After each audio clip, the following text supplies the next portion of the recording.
Muchas gracias, Sofía Martínez. Excelente presentación. Creo que analizó de manera muy sucinta cuál es la evidencia científica de estos diferentes tipos de dieta. Y por favor les pido que en el chat nos hagan llegar sus preguntas. Ya hay algunas de ellas y empezaremos con este diálogo. El objetivo, recuerden, de estas sesiones es resolver todas las dudas y aprovechar las expertas que tenemos aquí el día de hoy. Sofi Martínez, qué difícil es interpretar los ensayos clínicos controlados en relación a dieta. Sabemos que hay dietas que se comparan con placebo, dietas que se comparan con dietas simuladas, dietas inversas, es decir, en lugar de se compara la dieta baja en FODMAPs con la dieta alta en FODMAPs y otro tipo de dietas. ¿Cómo interpretar estos estudios? ¿Cuál es el mejor ensayo clínico para estudiar el efecto de una dieta? Porque eso hay que considerarlo siempre que veamos un ensayo clínico controlado respecto al uso de X o Z dieta. Claro, es muy buena pregunta, doctor. Hay que tomar en cuenta aquí que siempre que hacemos un ensayo clínico aleatorizado, tenemos que buscar la equidad de intervenciones para poder decir que una es superior o es inferior, o son iguales. Entonces, las dietas que se comparan contra placebo, aunque es complicado decir placebo en dieta porque no hay manera de cegar ni tampoco hay manera de dar un placebo, tendrían que ser entonces comparando una composición parecida, composición en la dieta me refiero, parecida entre una y otra, de tal suerte entonces que el objetivo que se persiga o que se desee contestar con la pregunta de investigación tendría que ser comparando casi de la misma forma una intervención con otra. Es decir, por ejemplo, la dieta baja en FODMAP no debería de ser comparada contra una dieta alta en FODMAP. Tendría que ser comparada contra una dieta tradicional, que sería el patrón de consumo habitual, o una dieta experimental que está controlada para poder conocer los efectos que teóricamente ya se tienen sabidos. Estas serían unas de las consideraciones para realizar ensayos clínicos aleatorizados en dietas. Muy bien. Nos preguntan cuál es la dieta no flatulogénica o al revés. ¿Cuál es la dieta flatulogénica, Nayeli? Rápidamente nos quieres explicar. Esto es en relación a la producción de un exceso de gas intestinal. Exacto. Hablamos de una dieta flatulogénica, como aquella que el tipo de alimentos que seleccionamos nos van a aumentar distensión abdominal generada o desencadenando un exceso de flatulencias y en consecuencia también un poco de dolor abdominal en la gran mayoría de los pacientes. Es algo muy similar a los alimentos altamente fermentables porque sabemos que estos también, al ser fermentables, van a generar gases y por lo tanto flatulencias. ¿Tú recomiendas en tus pacientes con síndrome de intestino irritable estreñidos una dieta alta en fibra? ¿O Sí. evalúas de entrada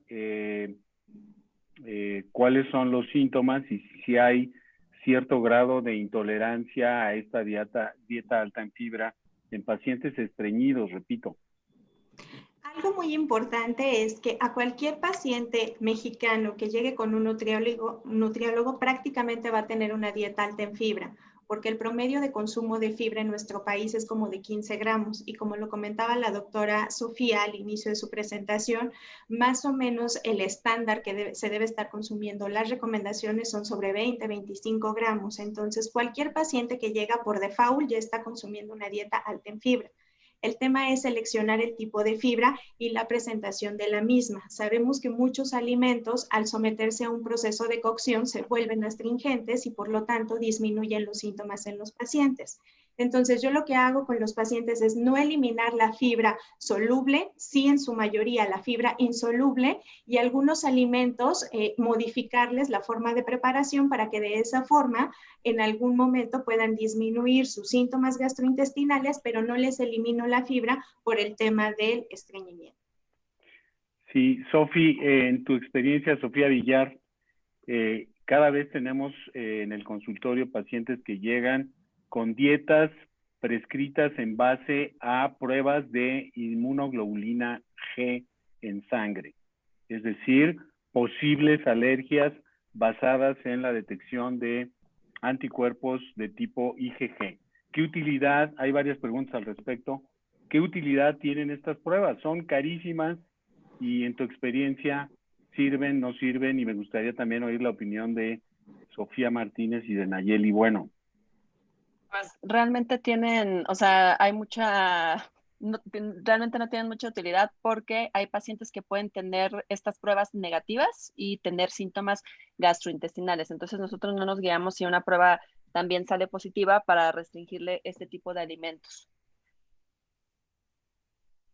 Sofía Martínez.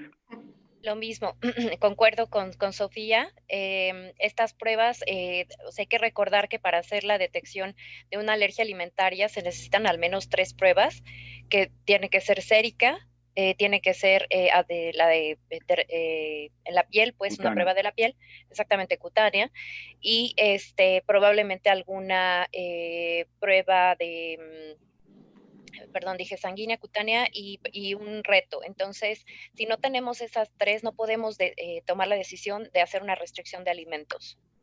Entonces, desde el punto de vista práctico, no hay que hacerle caso y de preferencia no indicar estas pruebas basadas en IgG.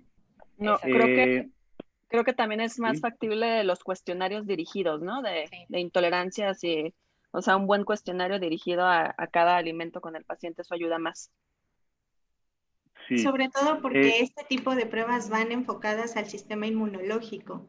Entonces, realmente en ninguno de los casos correlaciona la parte inmunológica con la parte de síntomas gastrointestinales. Coincido que también un cuestionario bien dirigido es fundamental en los pacientes, enfocándonos en aquellos que pueden generar más riesgo de síntomas. Sofi Martínez ha hecho varios estudios sobre intolerancia a la lactosa. Es común que los pacientes acudan al consultorio llegando y se autodefinen como intolerantes a la lactosa y ella nos presentó la evidencia de que estos pacientes generalmente realmente no tienen intolerancia a la lactosa. Entonces, ¿qué hacemos con estos pacientes? ¿Qué nos recomienda? Sofía Martínez, ¿verdad? Sí. Bien, hay que hacer pruebas para detectar si hay digestión deficiente. Hay que recordar que la intolerancia a la lactosa, para poderla estudiar y abordar, tenemos que dividirla en 2 partes. Una, si el consumo de alimentos se asocia a síntomas, lo cual conocemos como intolerancia, y la segunda, si hay digestión deficiente, que se hace con una prueba. Normalmente ocupamos la prueba de aliento, donde se evalúa ya la ingestión directa y se ve que tanto se produce de gases de acuerdo al consumo de esto. Entonces, una vez que tenemos estos 2 datos en conjunto, podemos tomar decisiones terapéuticas al respecto. Si tuviéramos solamente la presencia de síntomas, tendríamos que hacer igualmente una buena anamnesis, una buena revisión con cuestionarios para poder determinar que realmente se asocie al consumo de lactosa y diferentes grados de lactosa. ¿Tú considerarías intolerancia cuando un paciente nos dice que se toma un vaso de leche y eso automáticamente le produce gas, diarrea y dolor abdominal? Normalmente ¿Con un vaso de leche? Normalmente los síntomas que están asociados a intolerancia a la leche tienen que ver con esos 3 síntomas. Si fueran de otro tipo, nosotros hemos realizado investigación haciendo conjuntos de estas variables y viendo qué tanto nos pronostican la intolerancia a la lactosa y la mala digestión, y hemos encontrado que estos 3 síntomas sí predicen esa digestión deficiente. Pero si fueran otros síntomas gastrointestinales, ya no nos responde de la misma manera. Entonces, tendríamos que considerar diferentes intolerancias o algunos otros aspectos de otras enfermedades. Tú en nutrición hiciste un cuestionario validado para detectar intolerancia a los lácteos. ¿Nos Sí. lo puedes compartir? ¿Dónde lo puede ver la gente? ¿Hay una pregunta al respecto? Bueno, ahora cuestionario de intolerancia.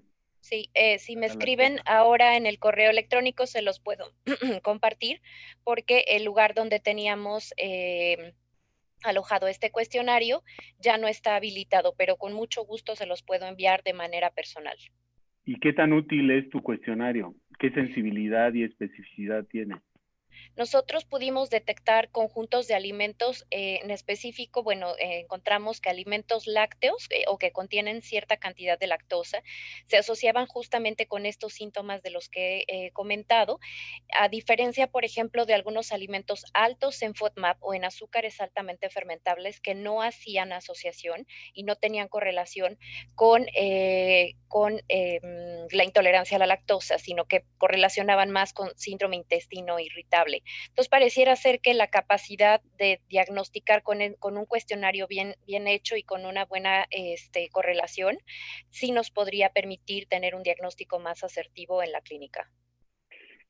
Doctora Nayeli, bueno, ¿qué paciente es candidato a recibir una dieta baja en FODMAPs? Desde el punto de vista práctico, en la consulta cotidiana, ¿cómo detectamos un paciente que puede responder a FODMAPs? Son todos aquellos pacientes, el que más responde es el que tiene predominio de diarrea. El que tiene predominio de estreñimiento sí responde, pero es un poco más difícil, al igual que el mixto, porque hay que jugar un poco más con el tipo de alimentos. Entonces, la gran mayoría de los que se encuentran en diarrea mejoran al 100%, sobre todo si esta va combinada con una dieta astringente, es decir, todas las frutas y verduras bajo cocción, y eso mejora significativamente sus síntomas. Nayeli, hay muchas aplicaciones publicadas de dieta baja en FODMAPs. ¿Sirven las aplicaciones?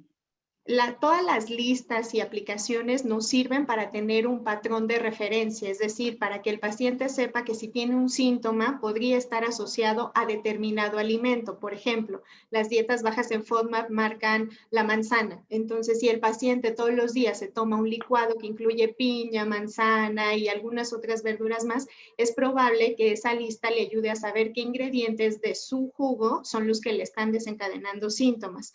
Sin embargo, hacer una restricción absoluta por largo tiempo no nos va a garantizar un beneficio de la misma. Pero sí sirven las aplicaciones de Internet. Sirven de forma temporal o para orientarnos, pero no va a ser un tratamiento estándar a largo plazo en el paciente. Lo ideal es darle una estrategia cuando continúa con los síntomas, aunque haga una restricción absoluta, porque como lo presentaba en la diapositiva, a largo plazo los pacientes comienzan a generar estrés y como sabemos, un componente importante del síndrome de intestino irritable es a nivel neurológico. Entonces, la gran mayoría de los pacientes que llevan una dieta baja en FODMAPs a mediado o largo plazo comienzan a generar patrones de estrés y eso hace que la dieta deje de funcionarles. Una dieta, cualquier dieta con muchas restricciones, desencadena ese tipo de alteraciones y entonces se vuelve un círculo vicioso. Sofía Villar, ¿querías comentar algo?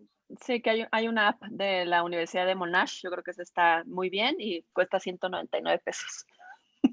Sí, yo la uso bastante y la verdad viene en español. Sí funciona en pacientes que son polisinápticos, o sea, que sí tienen, que están motivados y que sí quieren mejorar con una dieta. Algunas preguntas sobre la dieta paleo, Sofía Martínez. No hablamos de la dieta paleo. ¿En qué consiste? ¿Sirve, no sirve? ¿Quién debe usarla? Rápidamente. Sí, bueno, la dieta paleo se ha utilizado dentro del espectro de síntomas gastrointestinales, se ha utilizado para el intestino permeable. Sin embargo, la evidencia igualmente es baja. Entonces, nos deja bastantes dudas esto para poder ser utilizada de manera rutinaria en los pacientes que tienen síndrome de intestino irritable, en donde se encuentra la mayor proporción de intestino permeable. Una cantante británica muy famosa bajó muchos kilos de peso y hizo la Sirt Food Diet, o sea, la dieta baja en sirtuinas. ¿Nos puedes decir rápidamente qué es eso? Sí, es una dieta que está alta en antioxidantes. Básicamente eso es lo como está diseñada. Es una dieta que se proclama como o se autoproclama como una dieta contra la edad y a pesar de que tiene una buena cantidad de polioles y que tiene una buena cantidad de antioxidantes, también la evidencia al respecto no alcanza ser suficiente para poder ser empleada en ese sentido. A todas ustedes en YouTube hay N cantidad de videos acerca de que la dieta puede curar el intestino permeable. ¿Qué opinan de eso? Ya hemos hablado en estos diálogos del intestino permeable. La realidad es que no sabemos, no tenemos ninguna prueba suficientemente útil para que nos diga qué paciente puede tener intestino permeable. Hay algunos datos de que el intestino irritable puede cursar con intestino permeable, sobre todo los postinfecciosos, pero ¿qué hay respecto a que si damos una X o Z dieta, mejora la permeabilidad intestinal? ¿Alguien quiere tomar esta pregunta? Nayeli. Sí, claro, existen muchos alimentos, sobre todo las fibras solubles, que se ha sugerido que pueden ayudar con el tema de la permeabilidad intestinal a través del sistema inmunológico y de la regulación de citocinas pro y antiinflamatorias. Sin embargo, como bien lo menciona y como ya lo mencionó también Sofía, hacer un ensayo clínico garantizando que un tipo de dieta podría mejorar la permeabilidad intestinal o disminuirla es muy vago y hasta el momento no existe evidencia científica. Mucho se ha asociado más enfocado hacia los síntomas. Por ejemplo, en el caso de la dieta paleo, que es básicamente frutas, verduras y en general todo crudo, a mí en lo personal ese tipo de dietas en los pacientes no me funciona tan solo para el tema de los síntomas y sobre todo porque sí lo he visto más asociado a actividad, especialmente en enfermedad inflamatoria intestinal. Quisiera que pasamos a hablar alguna de las contraindicaciones de las dietas, es decir, en qué paciente definitivamente no debemos de prescribir una dieta tan restrictiva como la FODMAPs o la cetogénica o la vegana. ¿Cuáles son sus focos rojos de alarma cuando a un paciente no se le debe de prescribir una de estas dietas? Sabemos que hay trastornos alimentarios subyacentes en muchos pacientes con intestino irritable, pero ¿en qué pacientes no se le debe de indicar ninguna de estas dietas? Bueno, perdón, tomo la palabra. Hay dos espectros importantes en donde debemos de evitar estas dietas restrictivas. Uno, cuando el paciente tiene síntomas que se asocian más bien a gravedad de algún problema intestinal, este tipo de dietas no deben de emplearse. Tiene que hacerse una evaluación médica directamente si nosotros detectamos como nutriólogas que ese paciente tiene cierta fragilidad, vamos a decirlo desde el punto de vista gastrointestinal, tendría que hacerse una evaluación primero médica. Y la otra parte es esta fragilidad psicológica. Del paciente que tiene trastornos de la conducta alimentaria, definitivamente es un paciente que no debe recibir este tipo de dietas restrictivas. Hay un desorden que está actualmente cobrando mucha importancia, que es el desorden de ingestión alimentaria evitativa. Este tipo de desórdenes se presenta mucho más en niños y en adolescentes y es asociado, por ejemplo, como cierto tipo de maña para no comer alimentos. Sin embargo, se ha descrito bien y se ha diferenciado bastante bien de que asocian el consumo de alimentos a síntomas gastrointestinales. Y aquí deberíamos de tener una pinza muy fina para poder detectar a estos pacientes con cuestionarios, con una evaluación mucho más profunda acerca de su estado psicológico para poder decidir si ese paciente merece o no una restricción alimentaria. Cada vez vemos más pacientes que tienen ortorexia, es decir, cada vez los millennials hacen mucho ejercicio, se la pasan mucho tiempo en el gimnasio y comen todo lo que sea saludable, es decir, son ortoréxicos. Pero tengo pacientes con ortorexia y con colon irritable. ¿Qué les hago? Nayeli, ayúdame. Sí, cada vez son más los pacientes que creen, y esto va muy en pro de la pregunta que alcancé a ver de alguien que comentaba, si un vegano es una buena estrategia en síndrome de intestino irritable. La gran mayoría de las personas hemos escuchado come frutas y verduras porque eso es sano. Entonces, las personas con ortorexia o que tienen esa obsesión por comer bien, piensan que deben consumir muchas frutas, verduras, que todo debe ser natural y que todo debe ser crudo. Es súper importante, uno, descartar, como ya lo comentaban, alguna alteración emocional, y dos, no fomentar mayores restricciones a las que con evidencia científica nosotros ya conocemos que sí les pueden generar síntomas. Si el paciente continúa con esa sintomatología, es muy importante derivarlo a un especialista en el trastorno psicológico que esté presentando, o regresarlo con el gastroenterólogo para que evalúe alguna estrategia farmacológica con algún antidepresivo o algo asociado a esto. ¿Por qué? Porque la gran mayoría piensa que el ser vegano y que el consumir frutas y verduras es lo sano, cuando en muchos pacientes esto no les va a funcionar. Sofía Villar, ¿cuándo un gastroenterólogo en tu caso? ¿Cuándo requieres de un especialista en nutrición en tus pacientes con trastornos digestivos? Pues en el caso de implementar una dieta de FODMAPs, porque uno se tarda 1 hora en explicarle cada una de las fases o más tiempo, y la verdad nosotros nos quedamos nada más en la fase de restricción, y la fase 2 es muy difícil porque hay que hacer retos y más la de personalización. Entonces yo sí les aconsejo que lo tiene que ser llevado por nutrióloga experta este tipo de dieta. Bueno, yo también refiero a pacientes con los especialistas de nutrición, en aquellos pacientes que tienen un síndrome de intestino irritable con síntomas graves y, por ejemplo, son veganos extremos o son ortorécticos o tienen una pérdida de peso ya significativa en donde se ha excluido la posibilidad de enfermedad orgánica. En esos casos sí yo prefiero la opinión de un experto en nutrición. Hay otras preguntas respecto al metano. Sabemos hoy en día que los pacientes con intestino irritable con estreñimiento pueden tener mayor abundancia de arqueas productoras de metano y eso asociarse a estreñimiento. Nos preguntan qué alimentos producen más metano y me imagino que sugiere cuál es una dieta que nos ayude a disminuir el metano en estos individuos metanogénicos. Nayeli. Generalmente el metano está mayormente producido por aquellos alimentos que contienen más tipo de FODMAP. Si recuerdan, más o menos mi tercer diapositiva hablaba que una fruta, por ejemplo, no tiene solo de un FODMAP, sino que tiene como 5 FODMAP.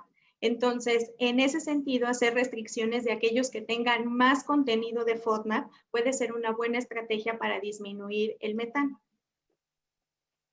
Sabemos hoy que la dieta o la alimentación es clave fundamental para determinar la composición de nuestra microbiota intestinal. Quisiera que habláramos rápidamente de cómo este tipo de dietas afectan la microbiota intestinal y si hay evidencia de que eso produce un efecto de enfermedad en los pacientes. Entonces, FODMAPs y microbiota, Nayeli, ¿qué hay al respecto?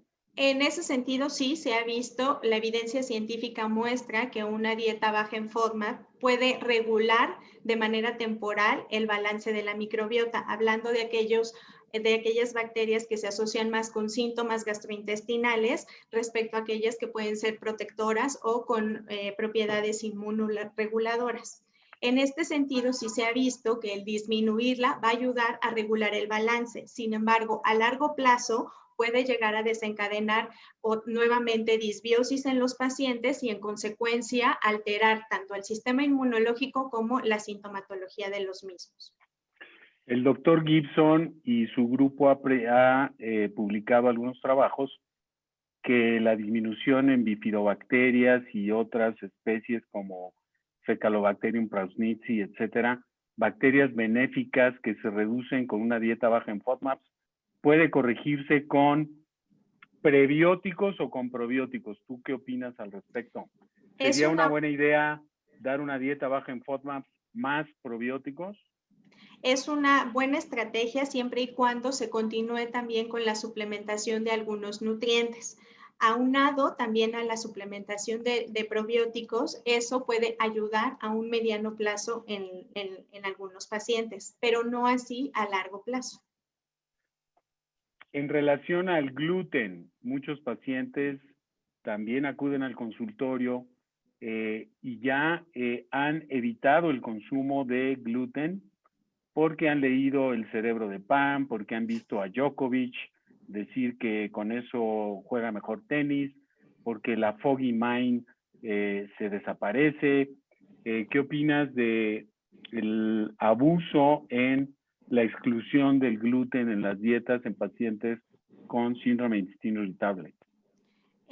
Bueno, en ese sentido, como mencionaba en la diapositiva, la reducción del gluten sí puede mejorar los síntomas en algunos pacientes porque al Pero final porque es un FODMAP, ¿no? Porque exactamente, porque al final es un FODMAP y porque muchos pacientes enfocados en consumir lo más sano posible piensan que el pan de fibra o el alto en fibra es la mejor opción. Entonces, disminuir ese tipo de alimentos puede mejorar los síntomas, también porque aunado a estas disminuciones también va la disminución de pan refinado o azúcares refinados. Y eso obviamente les va a mejorar los síntomas porque nuevamente glucosa, FODMAPs iba a disminuir. Por eso un poco lo que presentaba en la diapositiva, solo los pacientes celíacos se van a beneficiar de este tipo de dieta estricta. En un paciente con síndrome de intestino irritable, disminuirlo, pero no tanto por el gluten, sino por el tipo de FODMAP que presenta, puede ser una estrategia que les beneficie siempre y cuando no se vaya al exceso. Sofía Martínez, no hemos hablado de la fructosa. Hay estudios interesantes del doctor Rao que muestran que la intolerancia a la fructosa no es rara en pacientes con síndrome de intestino irritable. ¿Nos puedes comentar al respecto? Sí, sí, esos estudios se han visto principalmente al hacer las pruebas de aliento utilizando fructosa como sustrato para conocerlas. Entonces, lo que se ha visto en este tipo de pacientes es que pareciera ser la deficiencia de algunas enzimas o de algunos procesos enzimáticos para que haya una mejor digestión de la fructosa. Todavía no se sabe y la evidencia también es insuficiente para tomar una decisión al respecto. Sin embargo, sí, como primera medida en este tipo de pacientes pudiera ser que la primera restricción, en vez de hacer una eliminación completa de todos los FODMAP, fuera directamente hacia la fructosa, que además es uno de los FODMAP que tiene mayor cantidad en la dieta en México. Entonces, esto podría ser una buena estrategia en pacientes con síndrome de intestino irritable, pero habrá que ver si se asocia realmente con la presencia de síntomas. ¿Existen dietas antiinflamatorias? Esto está muy de moda también. Sí, no. También están muy de moda, pero no hay. Definitivamente algo que yo podría recomendar o que la evidencia científica diga, sí, consume esto y vas a disminuir tu inflamación, desafortunadamente para todos no existe. Es todo una estrategia, un hábito de alimentación, un estilo de vida, lo que puede mejorar los síntomas y eventualmente a largo plazo mejorar el sistema inmune y los procesos inflamatorios.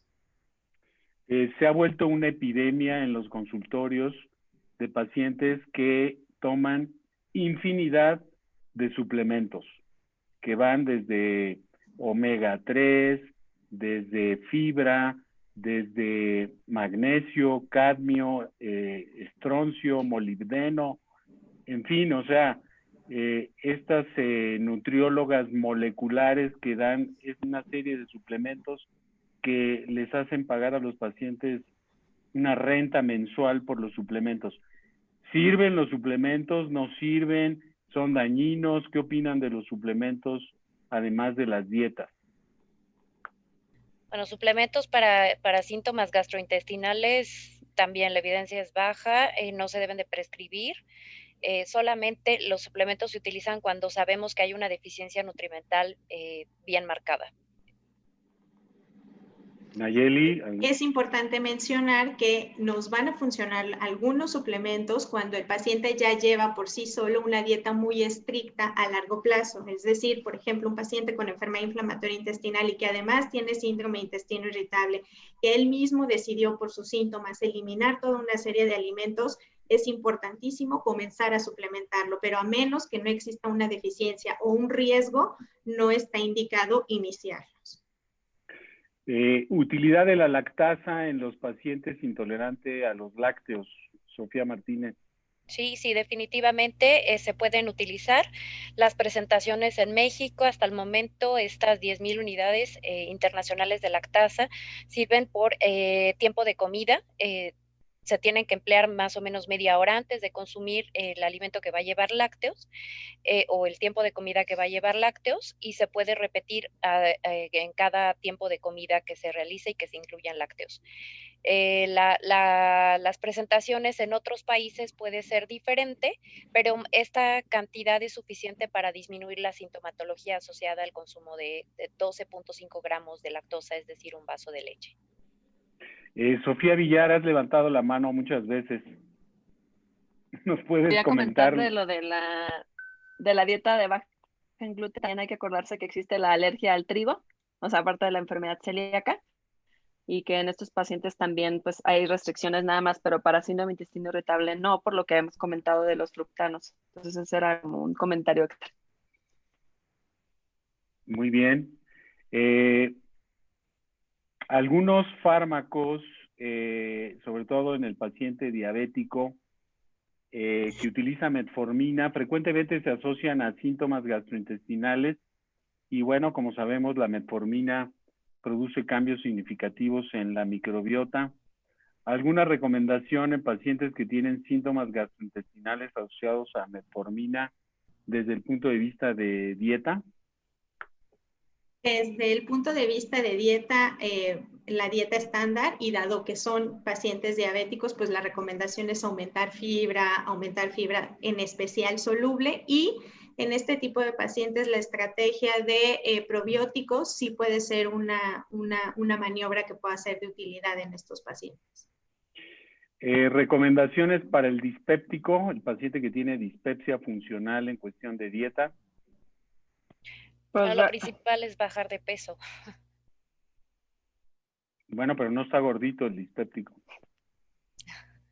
Tiene índice de masa corporal de 25.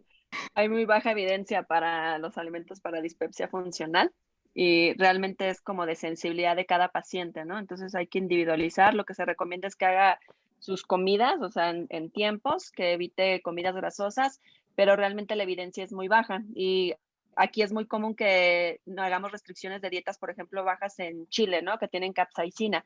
Y eso depende del paciente, porque hay pacientes que sí van a tener hipersensibilidad por el receptor TRPV1, que es el de potencial de vaniloide tipo 1, y que sí van a referir dolor, pero no hay evidencia para hacer una restricción. Hay que individualizar al paciente, ¿no? Igual con el café y con los alimentos que él refiera que exacerba los síntomas. Dieta para el paciente con enfermedad por reflujo que no está gordito. Que no está gordito. Pues además, nada más moderar. Perdón. No, adelante, Sofía. Adelante. Pues sería moderar la cantidad de alcohol. De tabaco, pues obviamente no lo debemos de estimular en estos pacientes, pero pues realmente no hay una restricción de dieta en el paciente con enfermedad por reflujo, más que bajar de peso. O sea, el café, el chocolate, la Coca-Cola, ¿no sirve?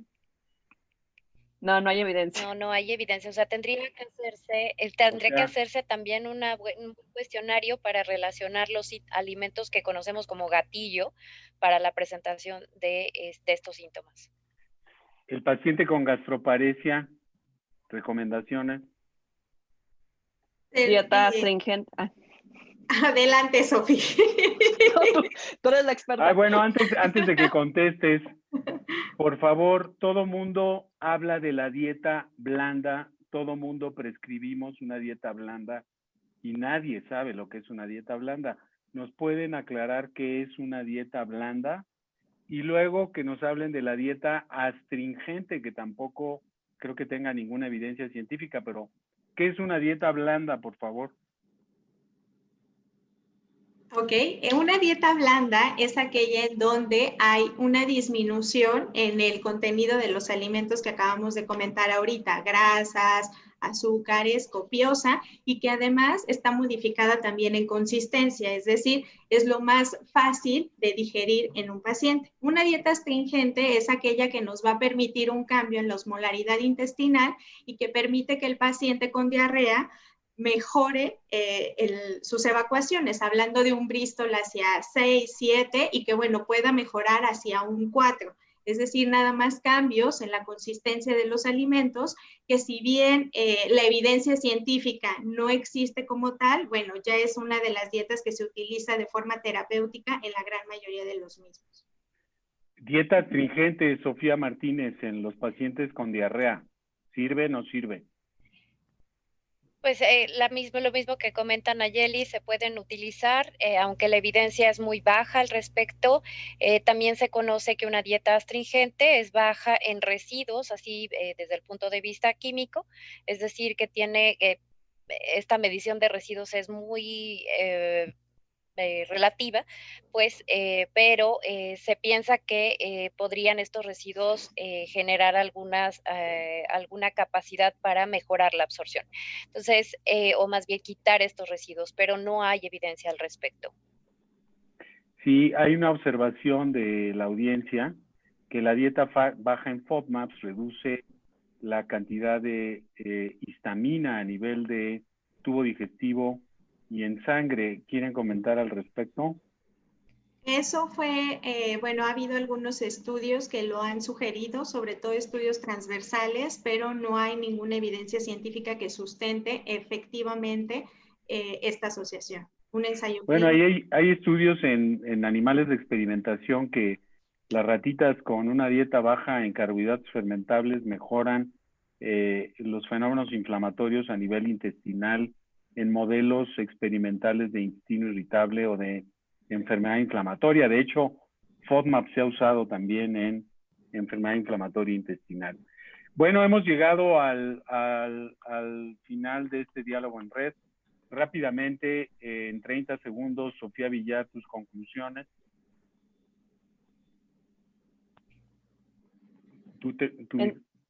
Sí, ya, gracias, perdón. En síndrome de intestino irritable, una dieta baja en FODMAPs tiene buena evidencia, tiene que ser llevada por nutrióloga porque son varias fases. En estreñimiento, recordar el consumo de fibra, que también va aunada muchas veces a suplementos de 20 a 40 gramos al día. En dispepsia funcional y en ERGE hay que individualizar la dieta en sensibilidad de cada paciente. Sofía Martínez, tus conclusiones. Pues también coincido con Sofía Villar al respecto de que la dieta baja en FODMAP es una de las dietas que tienen mayor evidencia, aunque todavía está calificada como débil. Sin embargo, bueno, la implementación sí se recomienda que sea por un nutriólogo experto. Y pues el resto de dietas hemos hecho un recorrido para ver qué tanto se asocian con la mejoría en los síntomas gastrointestinales y hemos dejado suficiente evidencia, creo yo, para poder tomar decisiones desde el punto de vista clínico. Nayeli, por favor. En cualquier tipo de dieta es muy importante no ser radical en la restricción de las mismas. Es importante la suplementación en aquellos pacientes que tengan riesgo de deficiencia nutrimental al evitar algún tipo de alimentos. Y lo más importante es que una restricción de determinado alimento en un paciente no significa la garantía de la mejoría de los síntomas en el resto de la población. Cada paciente tiene sus propias intolerancias, ya sea por cantidad, consistencia y el tipo de alimento. Y bueno, finalmente, me ganaste. Y finalmente recordemos que la gran mayoría de la evidencia científica que estamos presentando se hace en estudios internacionales, es decir, no necesariamente con alimentos mexicanos o propios endémicos de nuestro país. Entonces, a nosotros nos permite tener una riqueza muy amplia de otro tipo de alimentos que sí podemos recomendar. Sí, mi conclusión es que yo creo que la nutrición, al igual que la medicina, está dirigiéndose a una nutrición personalizada o de precisión. Digo, tal vez nos gastaríamos otro diálogo en red para hablar de qué es esto, pero yo creo que ahora se están tratando de identificar biomarcadores con estudios de microbiota, con estudios de ácidos orgánicos volátiles, etcétera, y tratar de identificar qué tipo de sujetos puede responder a determinado tipo de dietas. De tal manera que yo creo que el futuro de un próximo webinar en nutrición y síndrome de intestino irritable será eso, tratar de tener biomarcadores que nos permitan identificar a un paciente que va a responder a cualquiera de estas dietas que hemos mencionado, es decir, la nutrición personalizada o la nutrición de precisión. Bueno, creo que ha sido un diálogo en red muy interesante. Creo que todos hemos aprendido y les agradezco a todas ustedes su participación y a nuestra audiencia también sus múltiples preguntas, y los esperamos próximamente en esta serie de diálogos en red. Que tengan buenas noches y por favor manténganse sanos y seguros. Muchas gracias. Y gracias a Miramar